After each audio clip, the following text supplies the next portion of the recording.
Hello everyone, welcome to Durrett's Take. It's that time of the week where I go over my NFL Super Bowl predictions, so let's get started. The team that I think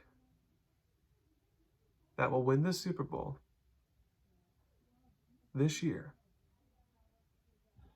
is the Chiefs. And here are my reasons why. The first reason is the Chiefs' defense is top three, and you can argue, well, the 49ers have a great defense. And while they should, because they have a lot of great talent there statistically, they're not top five. Chiefs have played our top three defense, and they have played Miami's offense, Buffalo's offense, and Baltimore's offense, and they shut them down, especially in the second half. They're a great second half defense as well, which is key. And they did shut down two of these offenses on the road. The second reason why is when you take all the different position groups to figure out, who has more of an edge, it actually goes, despite all the great players and talent on the 49ers, it actually goes to the Chiefs. Because besides wide receivers, and then obviously McCaffrey's better than Pacheco, and then maybe you can say linebacking core is better on the 49ers. But besides that, all the other position groups are either exact wash or they're favored the Chiefs. So the Chiefs have more advantage there. The third reason why is we have already seen this matchup before. Yes, Brock Purdy is an upgrade over Jimmy Garoppolo. Yes, 49ers have Christian McCaffrey this time. That will help. However, when it comes down to the fourth quarter and clutch plays had to be made, the Chiefs made them last time they faced. In fact, in the two Super Bowls that the Chiefs played in, and it was a one-possession game in the fourth quarter, the Chiefs went on to win both games. So I like that factor there. And then last but not least, the Andy Reid and especially Patrick Mahomes combination is just tough to stop. Like, the Chiefs' offensive line has to be horrendous in order for Mahomes to lose, because that's what it took for Mahomes to get blown out in the Super Bowl by Brady a couple years ago. Now, it would not shock me if the 49ers win.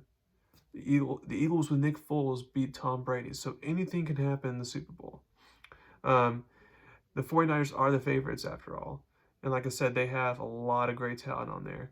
And again, with the fact that they upgraded a running back and supposedly quarterback, this time versus 4 years ago, it makes sense that, hey, since they had a lead in the fourth quarter, they could be able to keep it this time. But I'm just going to go with the Chiefs to win. Therefore, the dynasty is formed, if it hasn't already been.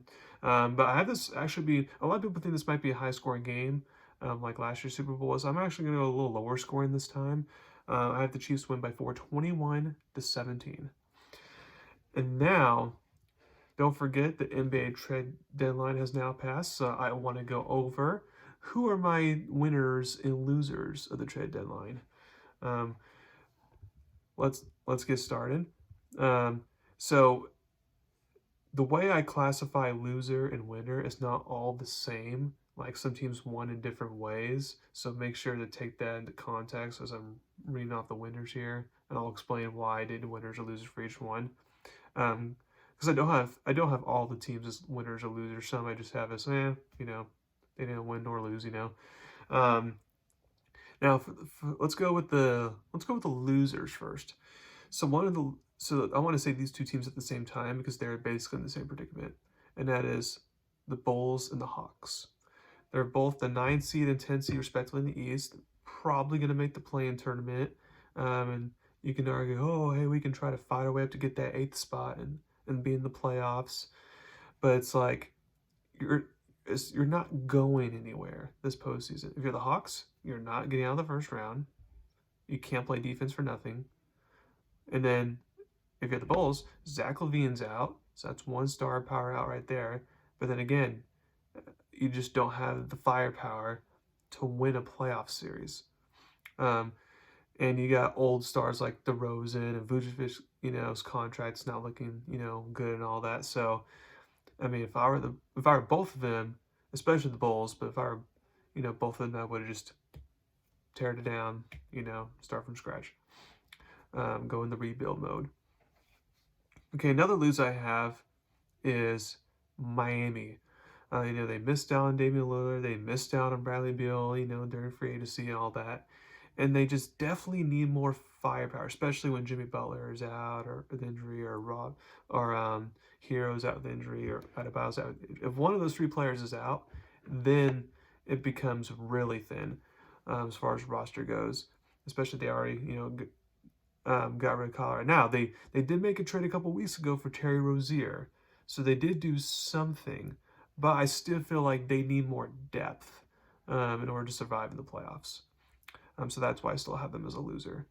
And again, with these winners and losers, I don't really count trades from like a month ago because obviously Indiana won by getting Pascal Siakam, but I'm not. I'm just talking about based off of yesterday's trade deadline. Um, and then last but not least, I think the Warriors and the Lakers are both in the same category here with old superstars. You're not where you want to be right now. You're again like the Bulls and Hawks. You're ninth and 10th in the West, and I understand the Lakers. You don't have a lot to work with as far as trade asset goes, especially picks go. And you don't want to waste it all because you definitely will like to save something for when LeBron's finally done and save something for the future. In fact, they only have one first round pick right now, but if they wait till the offseason to make moves, then they go up to 3 first round picks. So, I mean, I understand why they're waiting. The same with the Warriors. Like Chris Paul's been out, Draymond Green was out for a while, just stuff like that. Um, but again, I feel like if they're serious about winning it all this year, especially the Lakers, where I feel like have more of a chance than the Warriors, then I feel like they need to make some type of move, and they didn't. Okay, now for the winners. My first winner is the Knicks, and that's an obvious one. They upgrade their depth by getting Bojan Bogdanovic and Alex Burks, who combined could easily give you 30 points on the bench, if not maybe even 40 pointer or 50 pointer or something. Like they're like, but most likely they can average like 30 points between the two of them usually. And with the Knicks, you need offense, especially with all the injuries you have with Julius Randle out for weeks, and Anunoby out for a month, and Brunson injured for at least a few games, and Mitchell Robinson still out and all that. And then it's good that you can try to survive. It's going to be hard to survive without your stars, but you can try to survive a little bit. But then once the playoffs come, bam, you have all that firepower with you for the playoffs. So I like that. I like the move for the Knicks. Another winner is the Mavs. They desperately needed size. I mean, Lively's a good rookie center, but Powell shouldn't be playing a lot of minutes. Kleba obviously can get hot, get streaky, but shooting wise, but he's old, injured, but he shouldn't be playing a lot. So they needed way more size and depth, and now they get that by getting Daniel Gaffer from the Wizards, and then PJ Washington from the Hornets. I liked both of those moves. Now, even though they won, they could have won by more basically if they would have did one more trade for like a good wing comp. I know they wanted Dorian Finney-Smith, but the Nets were asking for too much. Or maybe like a Jeremy Grant or something, or Andrew Wiggins, like get someone who's like a great defender to guard the opponent's best player, because that's what the Mavs need now. Now they took care of the size issue. They need that guy who could just lock down someone, and they don't have that on the roster. So that's one way they could have made it a perfect win. Well, then also not giving up 2 first-round picks with both of these trades. I mean, if you had to do one, so be able to give it, I don't really like that move long term. But obviously, when you have Luka, you got to try to go for the win. So I understand it. Another winner, and this is low key, but it's the Bucks, and here's why.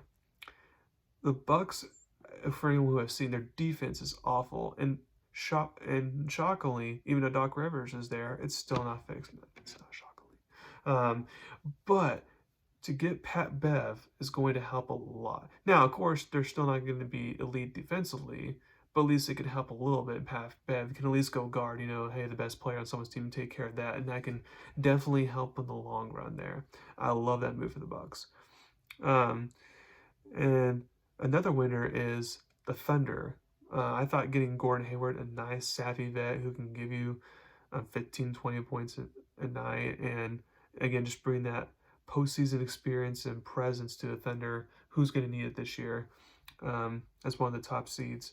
Now they still have a few holes, like for example, backup center behind Chet Holmgren. That's still kind of question marky and all that, and Giddey definitely needs to improve in order to, make the Thunder even that much more better, which is why I feel like they got Gordon Hayward here. But again, I like the upgrade a lot. That's why I feel like they won.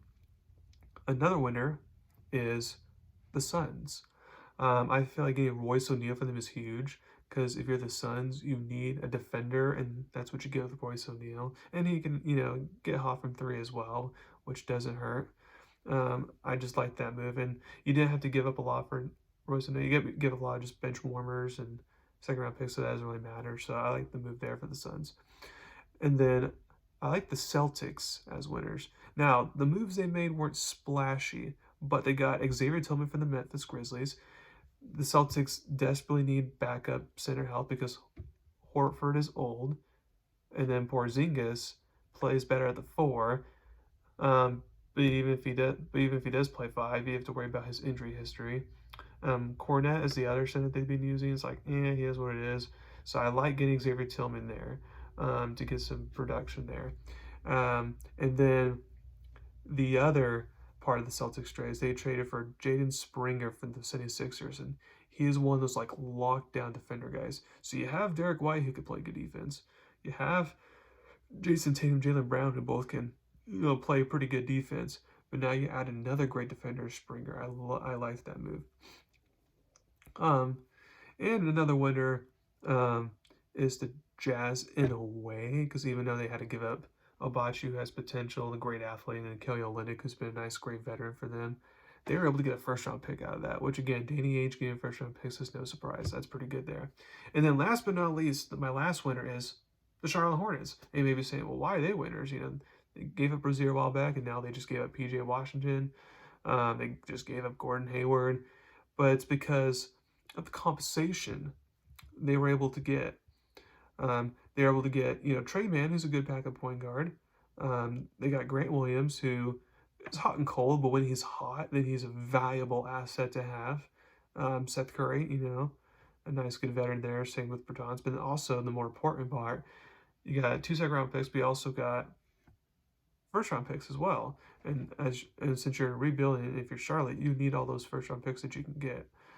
So I like that. So I thought Charlotte winners because they realized who they are. They realized they're not going to try to do anything or make any dumb moves to try to make them contenders when they know they're not. Now, if you're a Hornets fan, you're obviously a little bit worried about, okay, how's LaMelo Ball feeling about all this? Does he want to go through another rebuild? But it's a smart move front office wise for the Hornets. Also, before I go real quick, just as a reminder, I am posting my college basketball bracketology update every week now, instead of doing like every other week or once a month. It's now every week now that it's getting close into March. So to make sure to check that on my LinkedIn page down the red. And I'll start posting podcasts about my bracketology too, but it's kind of hard to do that, which is why I just mainly leave it for people to review on my LinkedIn page. But please go and check that out. And please comment in the section, tell me all your thoughts about my podcast. I hope you guys enjoy watching the Super Bowl, and thank you very much. Have a great weekend.